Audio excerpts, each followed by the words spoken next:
ಅವರನ್ನು ಗುರುತಿಸಿ ಒಂದು ವಿಶೇಷವಾದ ಗೌರವವನ್ನು ಸ್ಥಾನಮಾನವನ್ನು ಕೊಟ್ಟಿರೋದು ನೋಡಿದಾಗ ಅದು ಸಾಮಾನ್ಯ ಕುಟುಂಬ.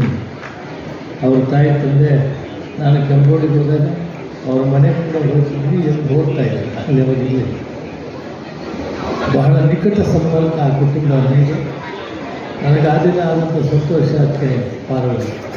ಇಂಥ ಒಂದು ಚಿನ್ನದ ನಾಡಿನಲ್ಲಿ ಚಿನ್ನದ ಹೆಣ್ಣು ಮಗಳು ಹುಟ್ಟಿ ನಮ್ಮ ರಾಷ್ಟ್ರದಲ್ಲಿ ಕೀರ್ತಿಯನ್ನು ಪಡೆದಿದ್ದು ಕೋಲಾರ ಜಿಲ್ಲೆಗೆ ಅದೊಂದು ಚಿನ್ನದ ಕಿರೀಟ ಇಟ್ಟಂಗೆ ಒಳ್ಳೆಯ ಕೆಲಸವನ್ನು ಮಾಡಿದರೆ ಇನ್ನೂ ಹೆಚ್ಚಿನ ಒಳ್ಳೆಯ ಕೆಲಸವನ್ನು ಮಾಡಿ ದೇಶದಲ್ಲಿ IAS ಅಧಿಕಾರಿಗಳು ಏನು ಎಕ್ಸ್ಪೆಕ್ಟ್ ಮಾಡ್ತಾರೆ ಅಂದರೆ, ರಾಜಕೀಯ ವ್ಯಕ್ತಿಗಳು ನಾವು ಒಂದು ಸಲಹೆ ಮಾಡ್ತೀವಿ ಕೆಲಸ ಮಾಡಿ, ವಾಸ್ತವವಾಗಿ ಆ ಕೆಲಸವನ್ನು ಎಕ್ಸಿಕ್ಯೂಟ್ ಮಾಡಬೇಕಾದ್ರೆ ಇವರ ಮನೋಸ್ಥೈರ್ಯ, ಆತ್ಮಸಾಕ್ಷಿ ಮತ್ತು ಕಮಿಟ್ಮೆಂಟ್ ಇವೆಲ್ಲವನ್ನು ಕೂಡ ನಂದಿನಿ ಮೇಡಮಲ್ಲಿ ನಾನು ಕಂಡೆ.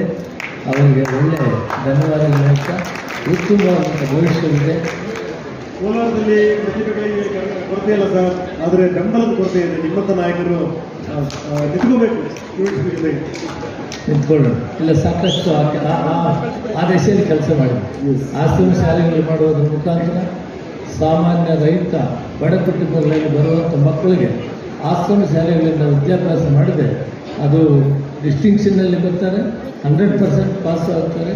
ಅತ್ಯುತ್ತಮವಾದಂಥ ಒಂದು ಕೀರ್ತಿಯನ್ನು ಕೂಡ ಮಕ್ಕಳು ಮಾಡಿದ್ದಾರೆ.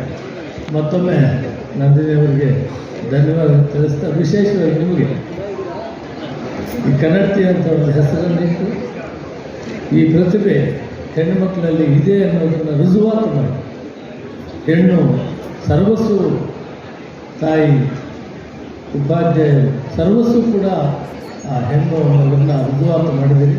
ಇವತ್ತು ಈ ಕೆಲಸವನ್ನು ಮಾಡೋದಕ್ಕೆ ವಿಶೇಷವಾಗಿ TV9 ಸಂಸ್ಥೆಗೆ ನಾನು